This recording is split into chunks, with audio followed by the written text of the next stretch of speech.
कृपा करके ये बताइए कि और कैसे कैसे लोग भागवत सुनने से तर सकते हैं, कैसे कैसे लोगों का उद्धार हो सकता है। तब सनकादिक महात्मा कहते हैं, ये मानवः पाप कृतस्तु सर्वदा सदा दुराचाररता विमार्गतः क्रोधाग्निदग्धः कुटिलाश्च कामिनः सप्ताह यज्ञेन कलौ पुनन्दिते।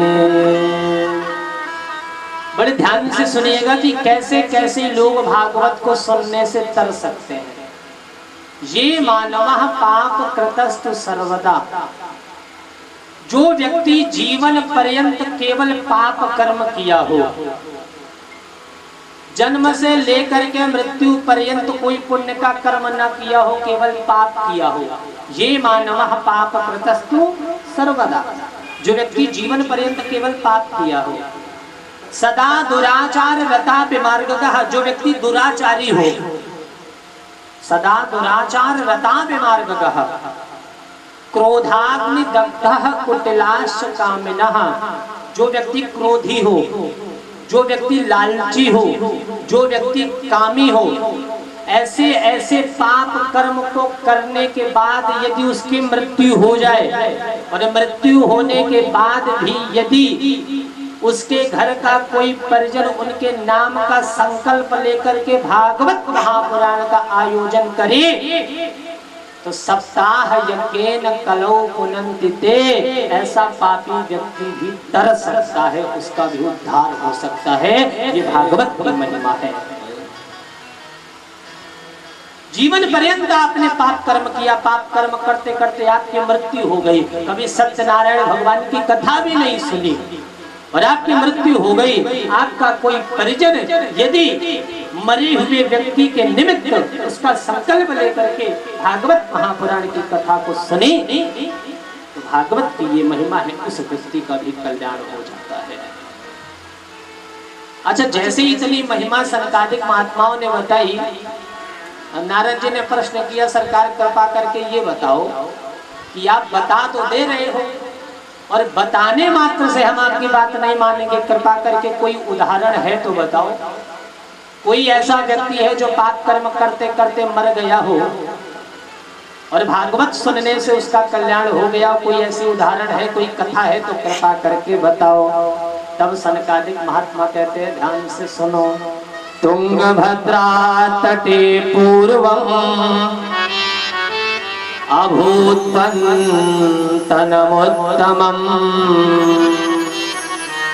बंधुओं, सनकादिक महात्मा कहते हैं कि तुंगभद्रा नदी के तट पर एक सुंदर नगर था।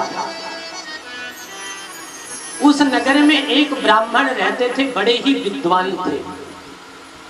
महाराज इतने विद्वान थे कि उनका जो तेज था वो दूसरे सूर्य के प्रकाश था, इतने विद्वान थे। नाम क्या था? उनका नाम था आत्मदेव।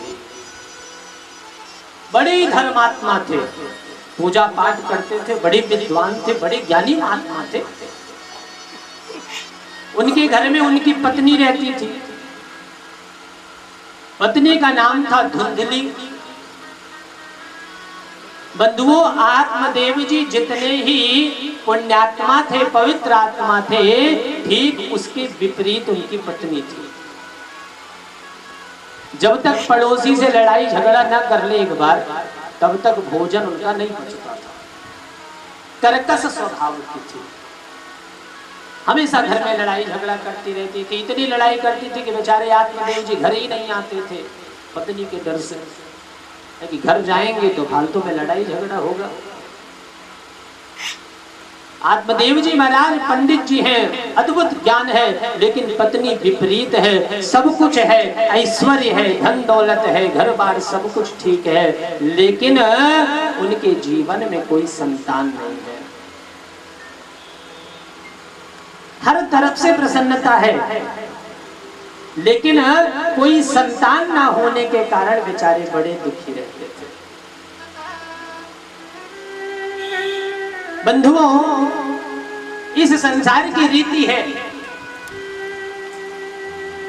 कि जिसके घर में बालक नहीं होता है ना, ये संसारवासी उसको सीधे जीने नहीं देते हैं।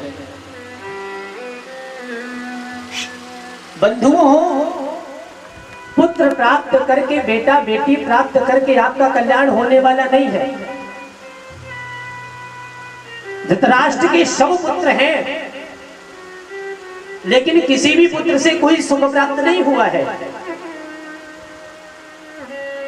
लेकिन आजकल के प्राणी पुत्र की कामना तो ऐसे करते हैं महाराज, जैसे लगता है कि संसार में पुत्र पुत्री के बगैर कुछ है ही नहीं। आत्मदेव जी के पास ज्ञान है, लेकिन पुत्र नहीं है। जिधर से बेचारे निकलते 4 लोग ताना देते, अरे इसका मुख देखना पाप है, अरे इसकी तो कोई पुत्र नहीं है, इसके घर में तो कोई बालक नहीं है। आत्मदेव जी महाराज बड़े परेशान थे। घर के सामने एक गैया बंधी हुई थी। बंधुओं, गैया भी वृद्धावस्था को प्राप्त होने को आ गई है, लेकिन उस गैया के भी कोई बछड़ा नहीं हो रहा है। आत्मदेव जी महाराज जिधर से निकलते महाराज लोग उलाहना देते कि कैसा पापी व्यक्ति है, अरे इसकी तो कोई संतान है नहीं, घर में एक गाय बंधी, उसको भी कोई बछड़ा बछिया नहीं हो रही है। बंधुओं, आत्मदेव जी घर में तुलसी का वृक्ष लगाते हैं, लेकिन ऐसी स्थिति आ जाती है कि जैसे तुलसी का वृक्ष लगाते हैं, दूसरे दिन वो तुलसी का दरवा भी सूख जाता है। आत्मदेव जी बड़े दुखी हैं, आज पुत्र नहीं है। ऐश्वर्य है, धन दौलत है, ज्ञान है, वैभव है, संपदा है, सब कुछ है, लेकिन एक पुत्र नहीं है। इस पुत्र के मारा बेचारे दुखी हैं। आज इतने पीड़ित हो जाते हैं, आज संसार वासियों की ताना सुन करके, उलाहना सुन करके आत्मदेव जी महाराज इतने दुखी हो जाते हैं कि जंगल में जाते हैं, एक तालाब के किनारे बैठ करके जोर जोर से आंसू बहाने लगते हैं। बंधुओं, आत्मदेव जी महाराज रुद्र उग्र स्वर से अश्रुपात कर रहे हैं, चीख चीख करके रो रहे होते हैं। इतने में होता क्या है, एक महात्मा जी निकल करके आ रहे होते हैं। बंधुओं, उन महात्मा ने जब आत्मदेव जी को देखा तो महात्मा आत्मदेव जी के पास जाते हैं।